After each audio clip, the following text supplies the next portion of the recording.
Moi, ça fait 4 mois que je dors pas. Hein. Pourquoi aller faire la guerre en Ukraine ? Aller ponctionner de l'argent à des pauvres gens. On est beaucoup trop taxé par rapport à ce qu'on gagne. Et c'est ça qu'il faut vraiment comprendre, c'est que ça ne concerne pas que les auto-entrepreneurs. Le gouvernement a décrété via un 49.3 une mesure qui abaisse le seuil de franchise de TVA à 25 000 € pour les micro-entreprises. Selon les charges de chacun, cette somme peut correspondre à moins d'un SMIC en termes de salaire. Une fois que ce seuil est dépassé, les entrepreneurs doivent verser 20% de leur chiffre d'affaires à l'État. Aujourd'hui, des entrepreneurs manifestent pour l'abrogation de cette mesure. Cette nouvelle règle qui a été fixée par la loi, elle est triplement contre-productive. Elle est contre-productive pour le client final parce que lui, il va voir les prix augmenter de 10 à 20% du fait que la TVA va être appliquée sur ses services. Il est contre-productif pour l'auto-entrepreneur qui, lui, se met à gérer une complexité comptable, une complexification administrative, une demande de numéro de TVA, des démarches avec la comptabilisation de ses achats, etc. Et puis c'est triplement contre-productif pour l'État parce que de toute façon, il n'y a pas de recette fiscale à en attendre. Contrairement à ce que le gouvernement dit, on ne va pas en tirer 400, 500, 600 millions d'euros de revenus supplémentaires.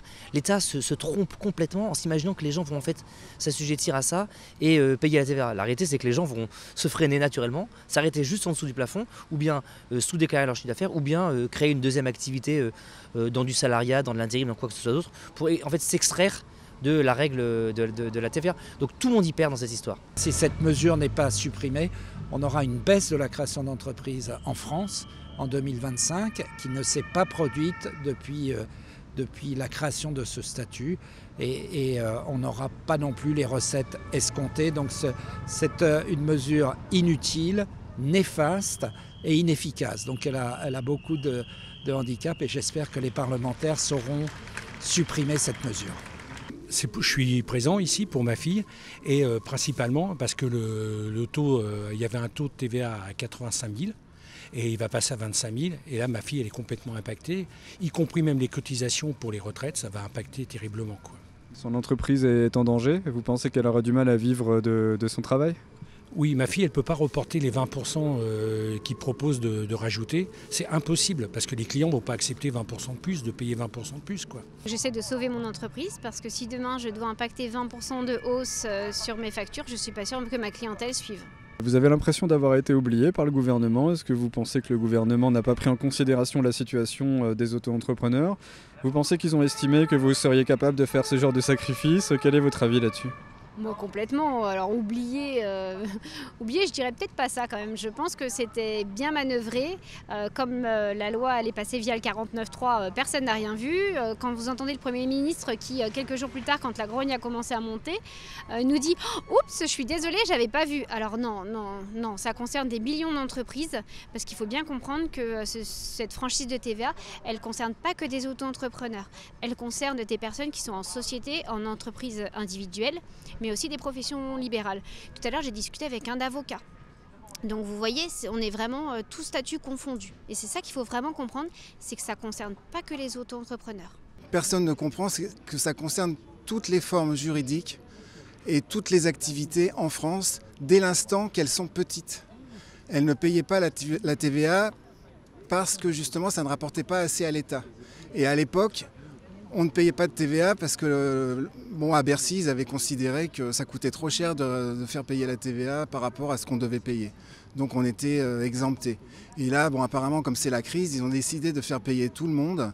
Et peu de gens ont compris, il n'y a que donc la Fédération nationale des auto-entrepreneurs qui a compris que toutes les petites gens en fait, qui gagnent moins de 80 000 € pour les ventes et 37 500 pour les prestations de services, allaient être fortement impactés.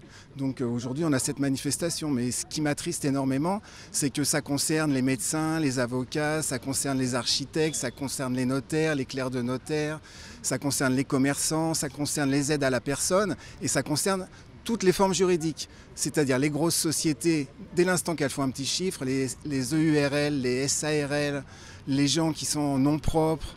Ça concerne les micro-entreprises qui ne sont pas les auto-entrepreneurs, c'est encore une autre forme juridique et personne n'y comprend rien et je pense qu'il y a des centaines de milliers de personnes qui vont être impactées. Moi j'ai parlé à beaucoup de gens de mon entourage qui font des activités très diverses et personne n'y croit. Les gens pensent que ça ne les concerne pas et moi je suis très inquiet et j'alerte les élus parce que j'ai pas vraiment l'impression que ça va être facile d'arriver à abroger cette loi. Pour moi, juridiquement, ça ne sera pas possible, mais ça va être une catastrophe sociale en France, ça va être une catastrophe financière pour l'État, et ça va être un trouble à l'ordre public énorme, parce qu'il y a beaucoup d'activités qui sont indispensables au fonctionnement du pays, qui vont être fortement impactées, qui ne pourront pas travailler pendant des mois. Et franchement, je suis très inquiet pour l'état de notre pays l'année prochaine. Et je pense sincèrement qu'en catastrophe, le gouvernement sera obligé de revenir dessus, mais on aura tous fait faillite d'ici là. Pour vous, c'est contre-productif donc? Ah ben oui, oui, parce qu'à la base, s'il y avait une franchise, justement, c'est parce que c'était contre-productif.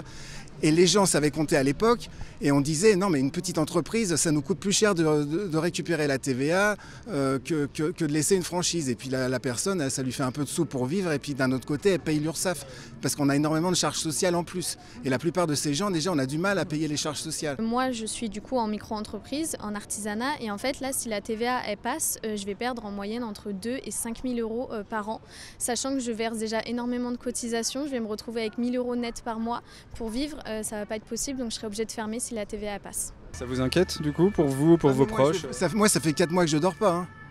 Et en plus, si vous voulez, je suis affolé parce que plus j'en parle et plus je découvre de domaines où, par exemple, là, j'étais chez un notaire, je lui en parle.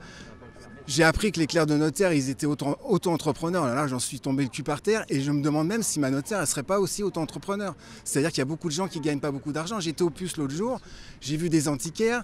Les gars, ils étaient en société, comme ils gagnent pas d'argent, ils se sont mis auto-entrepreneurs. Et il y a des politiques qui pensent qu'ils se sont mis auto-entrepreneurs pour frauder, alors qu'ils se sont mis auto-entrepreneurs parce qu'ils gagnaient plus d'argent en société. Et ces gens-là, on va encore leur ajouter des impôts, mais ils vont tous faire faillite. Hein. Qu'est-ce que vous pensez du coup de la fiscalité dans ce pays? Quel est votre regard là-dessus du coup?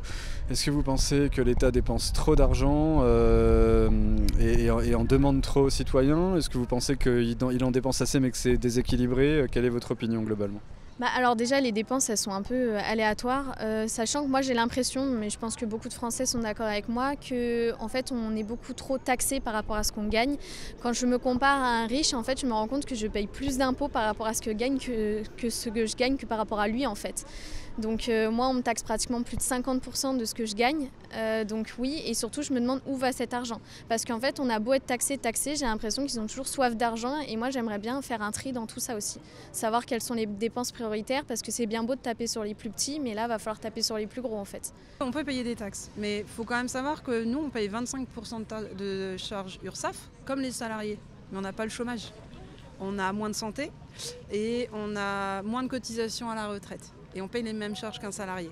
Déjà, il faut quand même le savoir. Donc c'est dur quoi. Enfin, il y a déjà un sentiment d'injustice. Donc déjà, ce qui serait bien, c'est peut-être de remettre un petit peu à niveau tous ces acquis par rapport à un pourcentage de charges et tout, qu'il y ait moins d'inégalités entre les différents statuts. Si vous deviez vous accorder avec quelques personnes qui ont une sensibilité plus libérale, on va dire, sur des dépenses de l'État qui seraient trop excessives selon vous. Est-ce que vous en avez quelques-unes en tête? Il y a en fait un certain nombre de procédures administratives qui sont complexes, qui nous coûtent énormément d'argent et qui sont assez inutiles. C'est le côté en fait centralisateur fait qu'on ne fait pas confiance au territoire, que donc on a des doublons parisiens, puis après des doublons dans les préfectures, puis après des doublons dans les départements et dans les régions.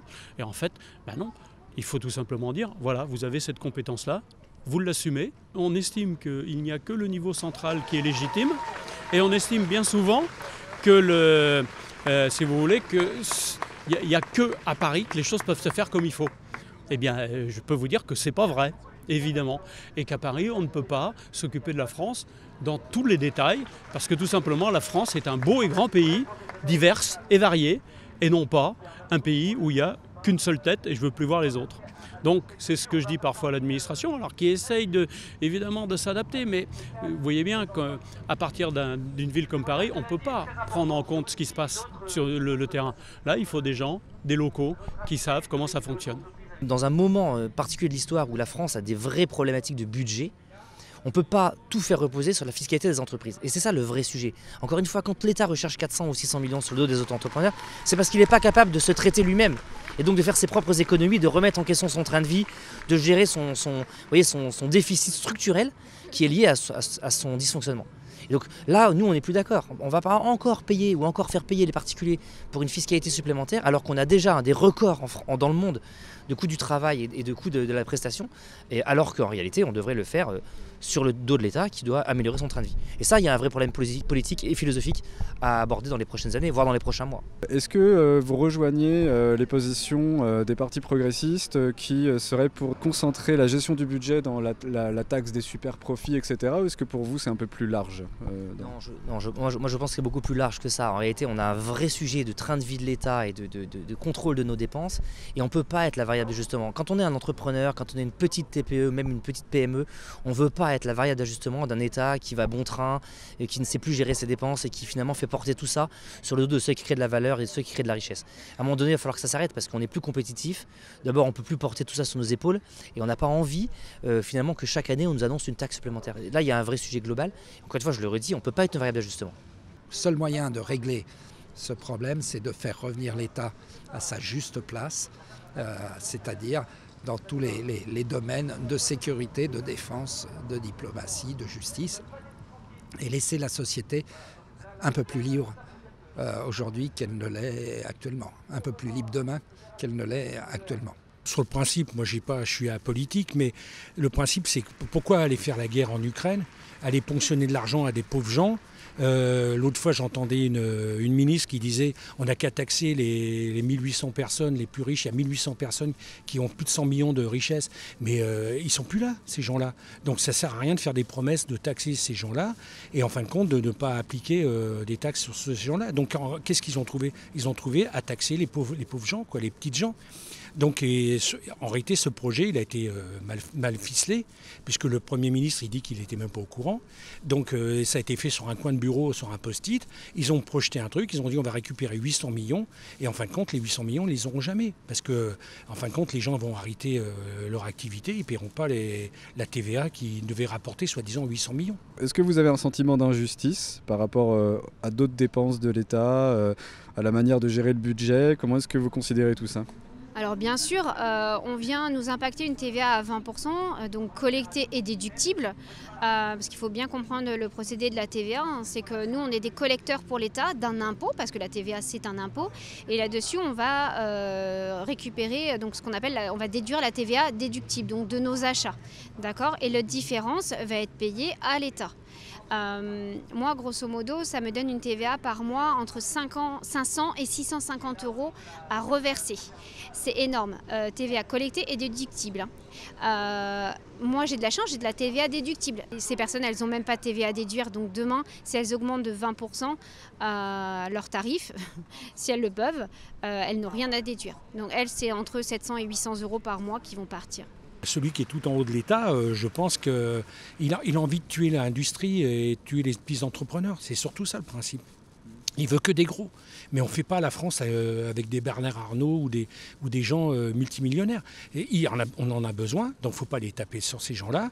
Mais il faut aussi aider le tissu industriel qui existe en dessous, quoi. Pour conclure, vous auriez un message à adresser aux dirigeants de ce pays ? Je tiens juste à leur dire que si la TVA passe, alors soit on va fermer, soit on va faire en sorte de ne pas dépasser le seuil. Donc en fait, ils vont être complètement perdants.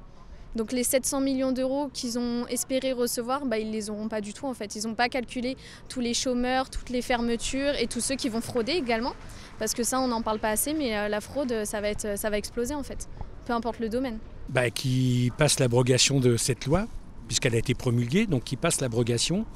Et puis qu'on revienne au seuil qui existait. La preuve, parce qu'en Italie, ils ont passé le seuil que l'État nous propose, enfin que le gouvernement nous propose de passer à 25 000 sur la TVA. En Italie, ils l'ont remonté à 85 000. Donc alignons-nous sur l'Europe, puisqu'on nous vend qu'on est en Europe, alignons-nous sur l'Europe. Entendez-nous, réfléchissez. Aujourd'hui, vous cherchez des économies. Demandez à vos députés, à vos sénateurs, au gouvernement, faites des économies de votre côté et arrêtez de venir taper sur le petit peuple.